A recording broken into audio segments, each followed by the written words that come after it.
Hello students and welcome to Roshi's education point.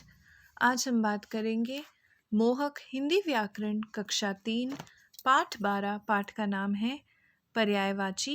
English में बोला जाता है सिनोनिम्स। बच्चों, हम एक ही प्राणी या वस्तु को कई नामों से जानते हैं। नाम अलग अलग होते हुए भी उनके अर्थ में कोई परिवर्तन नहीं आता। ये शब्द एक दूसरे के समान या पर्याय होते हैं। इन्हें हम समानार्थी या पर्यायवाची शब्द कहते हैं। एक ही चीज़ के लिए एक से ज़्यादा शब्द होते हैं। जैसे कि हमारी जो मम्मी होती है, हम मम्मी भी बोल देते हैं, हम माँ भी बोलते हैं, हम माता भी बोलते हैं। इतने सारे शब्द हैं लेकिन मतलब तो एक ही है ना। हम हमारी मम्मी को बुला रहे हैं, तो इसका मतलब अर्थ तो एक ही है।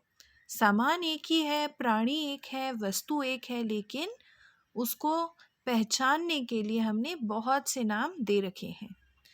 एक बार परिभाषा देख लेते हैं। एक जैसा अर्थ प्रकट करने वाले शब्दों को समानार्थी या पर्यायवाची शब्द कहते हैं। जैसे अब मम्मी का पर्यायवाची क्या हो गया? माँ और माता। अगर आपको मम्मी को बुलाना है तो आप माँ भी बोल सकते हो और माता भी बोल सकते हो। क्यों? क्योंकि दोनों का मतलब तो एक ही होता है। जैसे कि यहाँ देखिए, सूरज। सूरज को रवि भी बोला जाता है और सूर्य भी बोला जाता है। ऐसे ही आँख, जो हमारी आँखें होती है, उसे नेत्र भी बोला जाता है और नयन भी बोला जाता है। जो फूल होते हैं, फूल को पुष्प भी बोलते हैं और सुमन भी बोलते हैं। ये देखिए, माँ भी आ गया। माँ को जननी भी बोला जाता है और माता भी बोला जाता है। ऊपर दिए गए चित्रों में सूरज, आँख, फूल और माँ के लिए विभिन्न शब्दों का प्रयोग किया गया है, परंतु उनके अर्थ में कोई परिवर्तन नहीं हो रहा है। अतः ये शब्द समानार्थी या पर्यायवाची शब्द हैं। ये ऐसे शब्द हैं जो एक दूसरे की जगह पर हम इस्तेमाल भी कर सकते हैं और इनके इस्तेमाल करने से अर्थ में कोई भी परिवर्तन नहीं होता है। अब यहाँ कुछ पर्यायवाची शब्द दे रखे हैं। ईश्वर, ईश्वर का है भगवान, प्रभु, ईश। आदमी, आदमी का पर्यायवाची है मनुष्य, मानव, नर। धरती, भूमि, जमीन, पृथ्वी। हवा, वायु, पवन, समीर। बादल, मेघ, घन, जलद।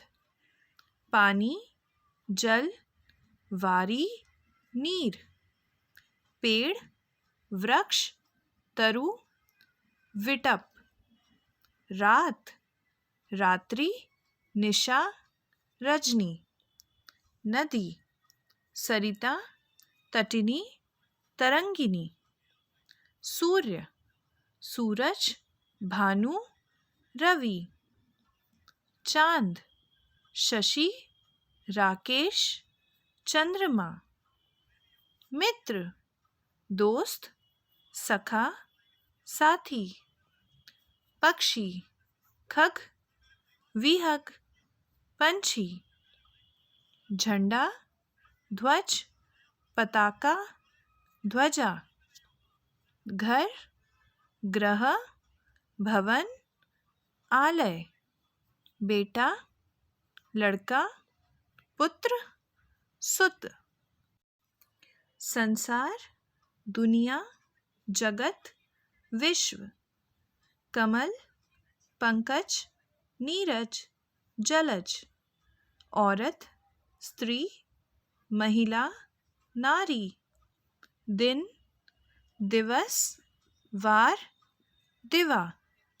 घोड़ा, अश्व, है, तुरंग। अमृत, सोम, पीयूष, अमी। तो यहाँ पर हमने ये देखा है कि ये एक जैसे अर्थ प्रकट करने वाले शब्द हैं। हमने एक ही शब्द बोला और उसके कई ऐसे शब्द और बता दिए जो कि एक जैसा ही अर्थ हमें प्रकट करके बता रहे हैं। तो ऐसे ही शब्दों को बोला जाता है पर्यायवाची या फिर समानार्थी शब्द, जिनके अर्थ में कोई भी परिवर्तन नहीं हो रहा है।